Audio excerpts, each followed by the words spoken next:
Terve. No niin, täällä on ihana potkukelkkakeli ja potkukelkkailu on mun suosikki liikuntalaji talvella. Se on täällä Tyrnävällä on aivan mahtavat potkukelkka maastot ja välillä tuo niinkö luistinrata tää tie, jonka varrella me asutaan. Mutta ei onneksi nyt ole.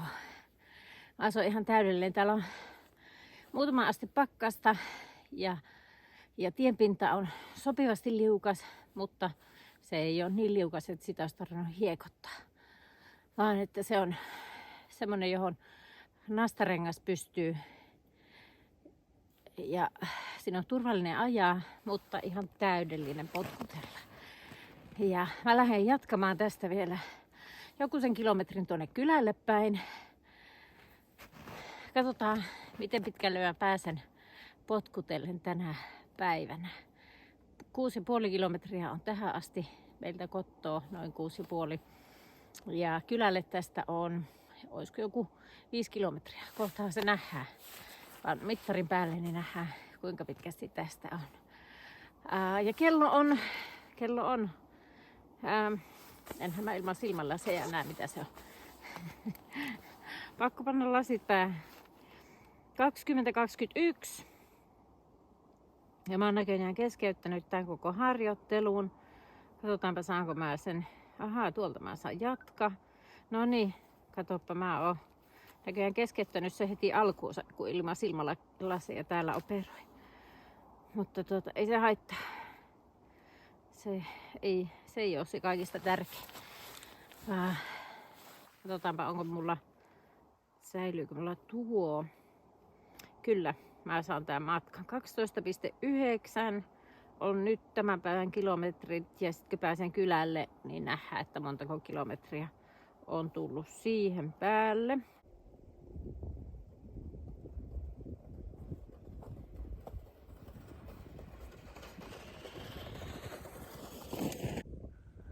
Nyt kyllä osuu niin upeat revontulet tähän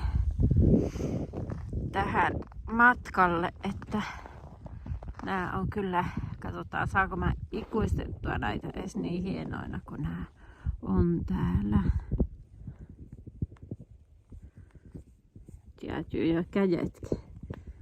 Viikko viikolta aktiivinen liikkuminen on lisääntynyt. Mä oon onnistunut lisäämään liikkumista mun päiviin keskelle päivää ja toki välillä illallekin. Ja täällä on nyt sitten, niin kuin huomaatte, marraskuuhun verrattuna. Marraskuu oli vielä haasteellinen opettelussa.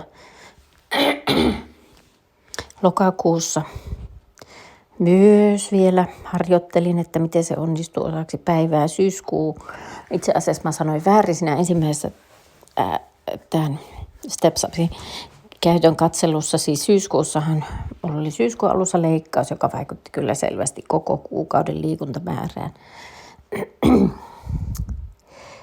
vähentävästi. Ja elokuussa mä otin tämän vasta käyttöön ja siellä on viikon lomaa, jossa mä oon ollut Sienimettällä. Ja näin nähdään kilometrit, mitä on kertynyt elokuussa 119, syyskuussa 48,6 kilometriä. Ja sitten lokakuussa onkin jo 152 kilometriä, josta se vähän tipahti 147 kilometriä sitten marraskuulla. Ja nyt joulukuulla on jo 141 kilometriä kasassa. Ja pikkuhiljaa tosiaan kunto kohenee positiivisesti. Selvästi jaksamista on tullut lisää ja lihaskuntoa. Tämä on jouluaatto ja perheissä, missä lapset on koulussa ja lomalla jouluajan ja aikaa viettää enemmän perheen kanssa sekä myös parisuhteessa on paljon enemmän parisuhteen osalta on aikaa viettää enemmän jouluna keskenään. Se voi myös kärjistää paljon tilanteita. Toisaalta loma-ajoille on odotuksia, on odotus siitä, että saadaan olla yhdessä ja on mukavaa, ja kun se ei toteudukaan, tai ne ristiriidat, joita siellä arjessa on rakentunut ja olleet läsnä ja vaikeuttaneet arkea, tulevat selkeämmiksi yleensä pitkien pyhien aikana, niin hyvin useinkin tilanteet voi kärjistyä. Pitkien odotusten ja korkeiden odotusten tuomat pettymykset realisoituvat sitten. Pyhä on aivan muuta, mitä olisi odottanut ja toivonut. Ja yhdessä oleminen on hankalaa tai jopa tylsää voi olla.